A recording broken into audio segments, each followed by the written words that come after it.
नमस्कार साथीहरु, तपाईलाई आजको यस नयाँ भिडियोमा स्वागत छ। आज मैले तपाईहरुलाई टेक्निकल भ्यू युट्युब च्यानलले जस्तो थम्बनेल कसरी बनाउने भन्नेबारे सिकाउन गइरहेको छु। ढिला नगरी भिडियोतर्फ अघि बढौं। एपको नाम पिक्सेल एप रहेको छ। एप इन्स्टल गरेर ओपन गर्नुलाई यस्तो इन्टरफेस आउँछ। त्यसपछि साथीहरु सेकेन्ड लास्ट बटनमा क्लिक गरिदिनु होला। इमेज साइजमा क्लिक गर्नु। यहाँ क्लिक गर्नु। YouTube थम्बनेल सिलेक्ट गरिदिनु होला। ओके गरिदिनु होला। कलरमा जानु होला। त्यसपछि सबैभन्दा यता आउनु होला। यो कलर सिलेक्ट गरिदिनु होला। त्यसपछि साथीहरु यहाँ टेक्स्ट लेख्ने बेला भएको छ। यो न्यू टेक्स्ट बटनमा टच गरिदिनु होला।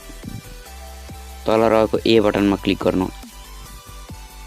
त्यसपछि टेक्स्ट लेख्नु होला के लेख्न चाहनुहुन्छ।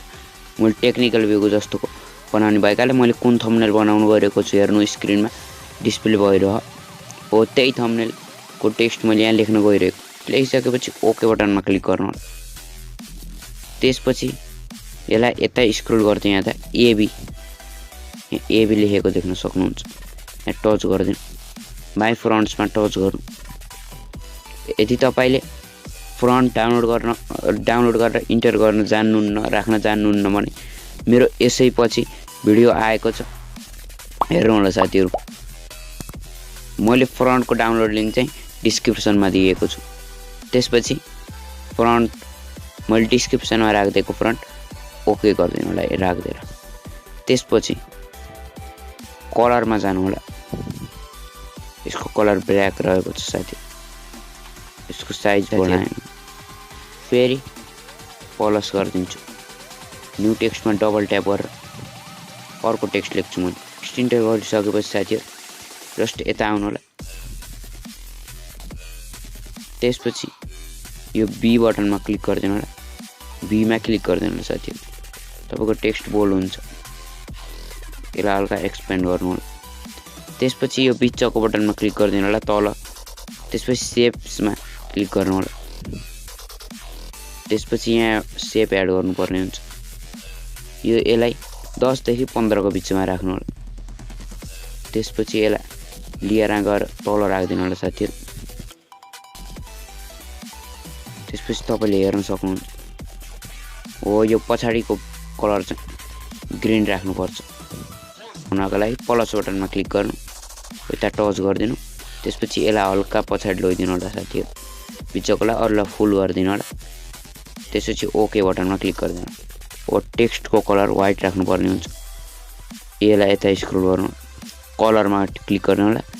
त्यसपछि व्हाइटलाई सिलेक्ट गरिदिनु होला साथीहरु। त्यसपछि लेयरमा क्लिक गर्नु होला।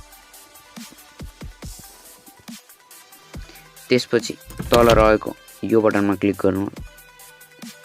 दुईटा सबैको लागि र यसलाई मैले मर्ज गर्दिन्छु। त्यसपछि यसलाई चलाउनु।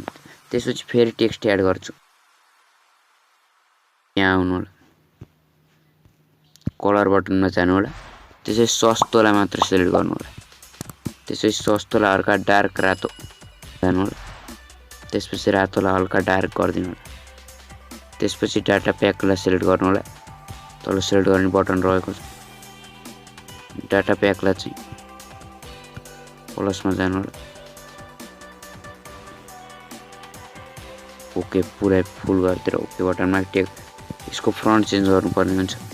त्यही अघि नै राखेको फ्रन्ट सिलेक्ट गरिदिनु होला साथी। त्यसपछि तपाईको थम्बनेल यस्तो आउँछ। त्यसपछि ट्याब गर्छु।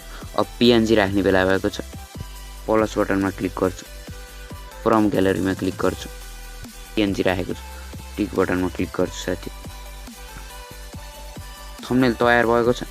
यदि तपाईले अझै मेहनत गर्नुहुन्छ भने थम्बनेल अझै राम्रो हुनेछ साथीहरु। त्यसपछि सेभ गर्नको लागि यहाँ क्लिक गर्नु। सेभ एज इमेज डाइमेन्सनमा गएर अल्ट्रामा सेभ गरिदिनु साथी। ल हुन्छ। यही टेक्निकल भ्यू सरको जस्तो थम्बनेल कसरी बनाउने भन्ने भयो। यदि तपाईलाई यो भिडियो राम्रो लाग्यो यो भिडियोलाई लाइक गरिदिनु। अनि जोडिन चाहनुहुन्छ भने च्यानललाई सब्स्क्राइब गरिदिनु होला।